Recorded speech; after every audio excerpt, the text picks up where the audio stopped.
Well, there's a great big beautiful tomorrow, and guess what? We now have a change of leadership at the Walt Disney Company.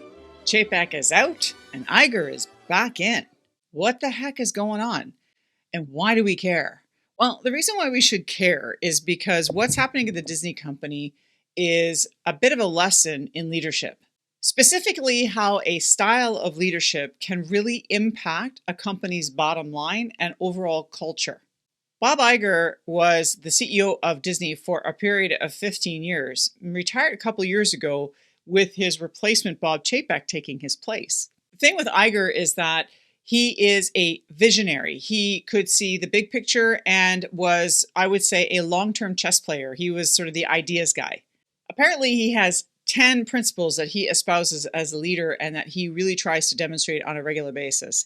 And they are as follows: optimism, courage, focus, decisiveness, curiosity, fairness, thoughtfulness, authenticity, a relentless pursuit of perfection, and integrity. You all know that I'm a big fan of that book, The Leadership Challenge. It sits on my shelf when I'm not using it. Well, a lot of those 10 principles sit within the 5 practices that Kouzes and Posner really espouse. And how does that compare to Chapek? Chapek apparently had more of an authoritarian sort of spin to him. He liked to use his referent legitimate power to exercise and show his authority amongst his employees. I'm not so sure that Chapek and Iger saw eye to eye in terms of how to lead the Disney company. I don't know these guys, obviously. I'm just some random YouTuber. But let me tell you this. As a hardcore Disney fan, and yes, I'm one of those crazy Disney adults, I don't care what political spectrum you sit on and whether you agree on what happened politically with Disney and Florida and all that's going on with their thinking around LGBTQ and all that. I don't want to hear in the comments about your thoughts on that. I really am not interested in that. I'm more interested in how these two leaders affected the bottom line of the company. Iger built the company into a multi-billion-dollar company while swallowing up other media channels and plugins along the way. He oversaw Shanghai Disney's production and development. He oversaw the development of Disney Plus back before he left as CEO. Iger always remembered, though, through all of his decision-making and all of the metrics and all of the dollars and cents that he would have conversations with his staff on, based on what I'm seeing online, Iger was compared to Walt in many ways.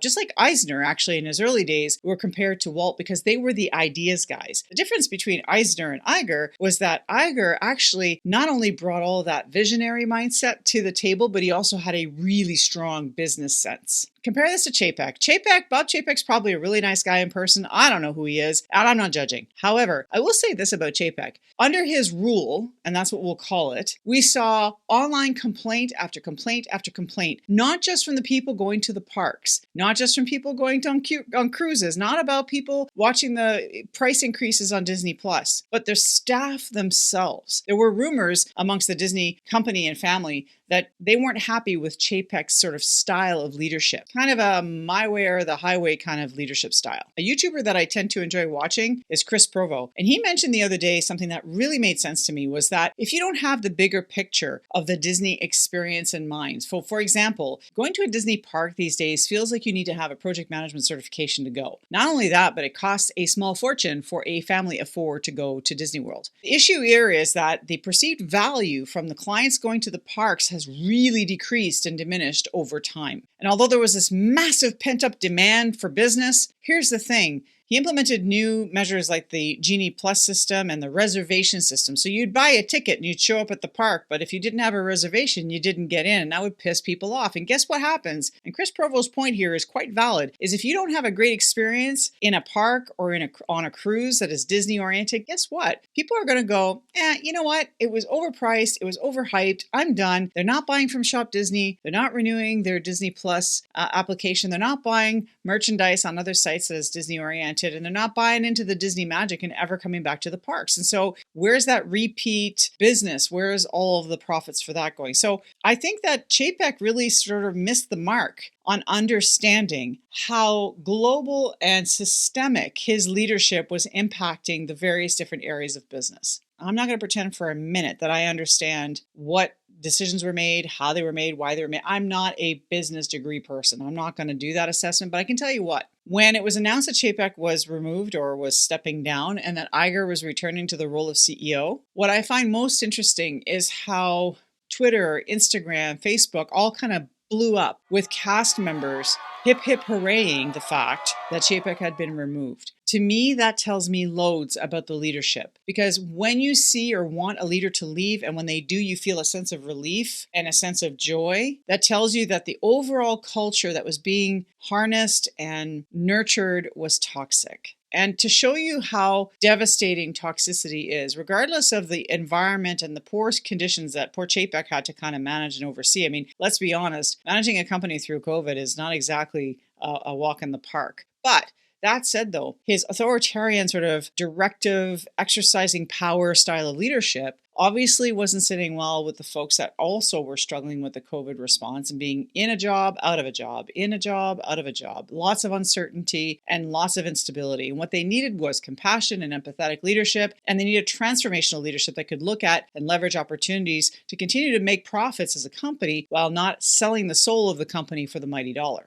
Iger gets this, and apparently recently had stated that he felt that under Chapek's leadership that the soul of Disney was dying. That tells you how visionary he is, that he understood what Disney sells is the experience. They are feelings, they are sensations, they're memories that you're creating with your family through movies, through TV shows, through going to the parks, through watching parades. Those are the things that Iger understands will continue to bring people back to the parks, will continue to bring people back to shop Disney online and bring people back to the shows on Disney+.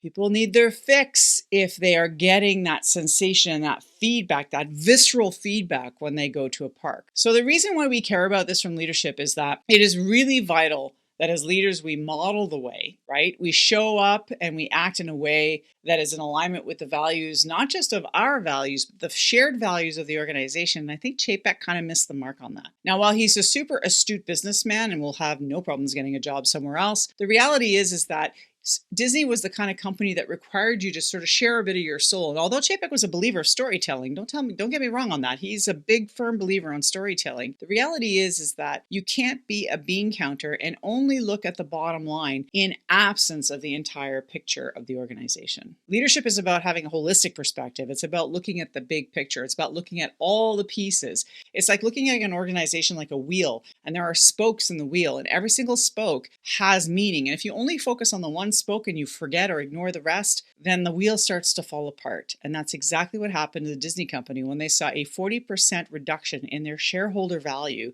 of the company over the last several months. The fact that Iger's back in and share prices went up 6% instantaneously within a day tells you that the confidence of the shareholders is up with Iger at the helm. I'm cautiously optimistic because he's only there for 2 years, and really he's been brought in, I think, to groom someone else to become the next CEO of Disney. But I got to tell you that I really hope that he surrounds himself with people that have really great ideas on how to save the company, but more importantly, to show the world how real leadership not only can save an organization from some implosions that are happening, but actually demonstrate how empathetic leadership and visionary and transformational leadership can have really positive impacts on an organization. As a hardcore Disney fan, I'm personally very happy to see Bob Iger back, even if it is for a period of 2 years, so that he can mentor someone else to take his place when he really wants to retire. So the lesson here, be more like Iger and less like Chapek if you want to succeed as a leader. Thanks again for watching this week's episode of On the Level Leadership. And if you're curious about the behaviors that show up for you, you can do a leadership self-assessment. There's a link down below. It's completely free. The only price is your email, and I don't spam you, so it's all good. Click on that and you register for it. You'll immediately get the free leadership assessment in your inbox. And you can do this full-fledged assessment to figure out how you show up and the kinds of behaviors that are linked towards leadership and how you can rate yourself. It's a really great start in self-reflection. Want to grow as a leader? I can help you with that too. There's a link down below for that. Just book a time in my calendar and we'll have a chat to see if and how I might be able to help you out. Take care, folks. See you next time.